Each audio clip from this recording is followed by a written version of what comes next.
Hello दोस्तों, मेरा नाम है राकेश और आपका बहुत बहुत स्वागत है मेरे इस चैनल पर। उम्मीद करता हूँ कि आप सभी लोग अच्छे होंगे। सीरियल किलर की कहानियाँ तो आप लोगों ने बहुत सुनी होगी, लेकिन अगर मैं आप लोगों से पूछूं कि भारत की पहली महिला सीरियल किलर कौन थी, तो शायद आप हैरत में पड़ जाएंगे। जी हाँ, भारत की एक ऐसी महिला सीरियल किलर थी जिसने 20 से अधिक हत्याएं की थी। क्या आप उस महिला के बारे में जानते हैं? इसके हत्या करने का तरीका इतना अलग था कि इसे लोग साइनाइड मल्लिका के नाम से भी जानते हैं, और आज भी उनके बारे में सुनकर लोगों की रूह कांप जाती है। तो चलिए शुरू करते हैं कहानी को। आज हम बात कर रहे हैं केडी कंपन्ना की, जिसे लोग साइनाइड मल्लिका के नाम से भी जानते हैं, क्योंकि वो कई बार अपना नाम मल्लिका भी बताती थी। केडी कंपन्ना का जन्म 1970 में कर्नाटक के कगलीपुरा गांव में रहने वाले एक बेहद मामूली परिवार में हुआ था। छोटी छोटी ज़रूरतें भी इस परिवार के लिए बड़े सपने बन जाया करते थे, और ऐसे हालातों में पलकर कंपन्ना बड़ी हो रही थी। लेकिन छोटी सी उम्र में ही कंपन्ना ने अपनी आंखों में बड़े बड़े सपनों को पनाह दे दी थी। वो अक्सर अपनी सहेलियों से अपनी हसरतों की कहानियां साझा करती थी, और यहाँ तक कि वो ये भी कहने से पीछे नहीं रहती थी कि अगर उसे गलत रास्तों से गुजर कर अपनी मंजिल तक पहुँचना पड़े तो वो करने को तैयार है। फिल्मों की शौकीन कैम्पन्ना ने भी अपने लिए किसी फिल्मी हीरोइन जैसी ज़िंदगी के सपने भी देखने शुरू कर दिए थे, लेकिन अपने गांव में उसे इन सपनों तक पहुंचने का कोई रास्ता नहीं दिखाई देता था, क्योंकि उसके घर परिवार के आसपास रहने वाले लोग बहुत ही मामूली थे और गरीब लोग रहते थे। कंपना के घर वालों ने कम उम्र में ही उसकी शादी एक दर्जी के साथ कर दी थी, और जल्दी ही वो एक बच्चे की माँ भी बन गई। उसके बाद उसके दो और बच्चे हुए, और तीन बच्चों की परवरिश करते हुए उसके दिन गुजरने लगे। लेकिन वो अपनी ज़िंदगी से कभी भी खुश नहीं थी।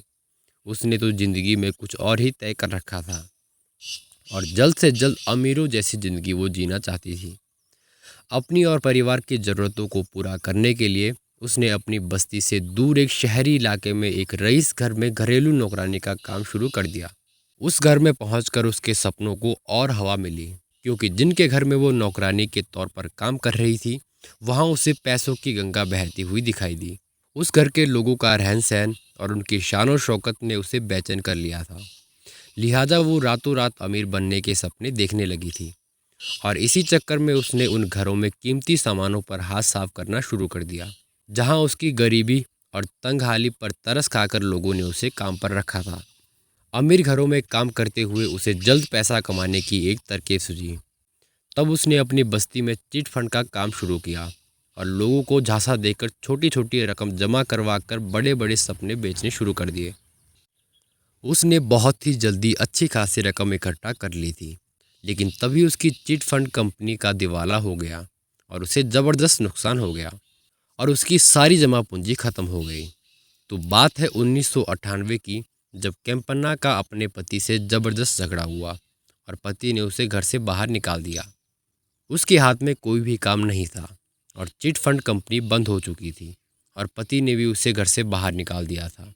लिहाजा कैम्पन्ना ने अब लोगों को झांसा देकर लोगों से पैसा इकट्ठा करने का तरीका सोच लिया था, क्योंकि चिट फंड कंपनी के लिए काम करते हुए लोगों को सपने दिखाने का हुनर उसने हासिल कर लिया था। लिहाजा उसने इस हुनर को अपना हथियार बनाने का इरादा कर लिया। वो एक अमीर महिला बनकर शिकार की तलाश में निकल पड़ी, और इसी दौरान केम्पम्मा ने अपनी जिंदगी के सबसे बड़े गुनाह को अंजाम दिया, जब उसने 30 साल की एक अमीर महिला को अपना शिकार बनाया।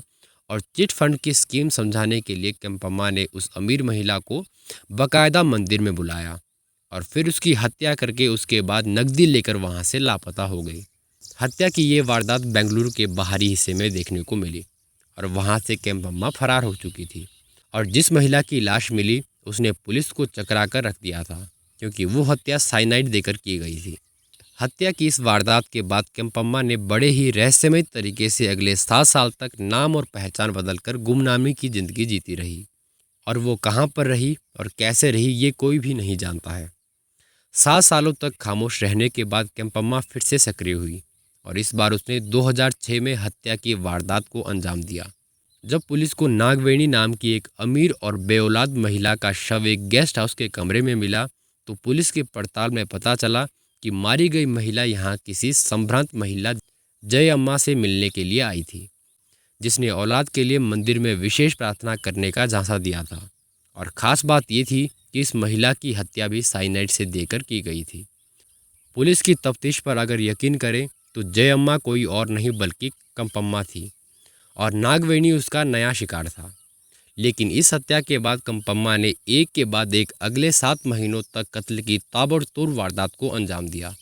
और अदालत में पेश हुए रिकॉर्ड के मुताबिक पुलिस ने इस दौरान साइनाइड से कत्ल की गई महिलाओं के 6 शव बरामद किए और उनसे जुड़े सबूत इकट्ठा किए। इसी बीच पुलिस ने साइनाइड से कत्ल किए गए सभी मर्डर में एक ऐसी बात खोज निकाली कि ये सभी मर्डर लूट के इरादे से किए गए थे।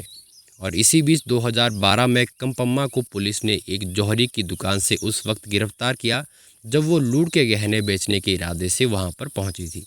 दरअसल कंपम्मा ने पकड़े जाने से पहले कत्ल की एक वारदात को बेंगलुरु के पास अंजाम दिया था और उसके बाद ही बेंगलुरु में वो एक अपनी जान पहचान के जौहरी के यहाँ पहुंची थी, जहां पुलिस पहले ही पहुंच चुकी थी।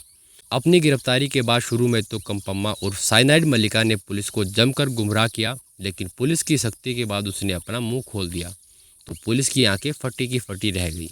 साइनाइड मल्लिका से मिले सुरागों की पड़ताल करने पर पुलिस ने 6 कत्ल से जुड़े सबूत को इकट्ठा किया, लेकिन पुलिस ये अभी तक पता नहीं लगा सकी कि आखिर साइनाइड मल्लिका ने कितने लोगों को मौत की नींद सुलाया था। कर्नाटक की अदालत ने कंपम्मा और साइनाइड मल्लिका से जुड़े सबूतों को देखने के बाद सीरियल किलर के नाते उसके लिए सजाए मौत देने का फैसला किया। अदालत में साइनाइड मल्लिका के हक में दी गई इस दलील को ठुकरा दिया कि इसे सुधरने का एक मौका दिया जाना चाहिए। अदालत ने अपने फैसले में लिखा कि ऐसे गुनहगारों को समाज में खुला छोड़ना समाज के लिए घातक विश्वासघात हो सकता है। और सबसे बड़ी बात यह है कि मल्लिका साइनाइड ने जिस तरह महिलाओं की हत्या की, ऐसी हत्या कोल्ड ब्लडेड मर्डर भी हो सकता है और ऐसा कातिल हिंदुस्तान ने इससे पहले कभी भी नहीं देखा था। अदालत के सामने अपने गुनाह कबूल करते हुए खुद कंपम्मा ने कहा उसे अपने किए पर कोई पछतावा नहीं है, क्योंकि वो हमेशा से अच्छी ज़िंदगी जीने का सपना देखती रही, जिसे पूरा करने के लिए उसने कत्ल जैसी संगीन वारदात को अंजाम दिया। भारत की सबसे खतरनाक सीरियल किलर कंपम्मा उर्फ साइनाइड मल्लिका का पूरा सच जब अदालत से निकलकर अखबारों की सुर्खियां बना तो जिसने भी अखबार को पढ़ा वो चौंक गया। अपने जीवन में फिल्मी अदाकाराओं जैसा जीवन जीने का सपना देखने वाली कंपम्मा उर्फ साइनाइड मल्लिका कभी फिल्मी हीरोइन तो नहीं बन सकी, लेकिन उसके गुनाहों पर दक्षिण भारत की कई भाषाओं पर खूब फिल्में बनी हैं। इस पर कन्नड़ भाषा में साइनाइड मल्लिका 2021 में फिल्म बन चुकी है। ये फिल्म काफ़ी चर्चा में रही। तो ये थी कहानी मशहूर सीरियल किलर साइनाइड मल्लिका की। फिलहाल इस वीडियो में इतना ही। मिलते हैं आपको एक और क्राइम कहानी के साथ, तब तक के लिए धन्यवाद। Thank you so much.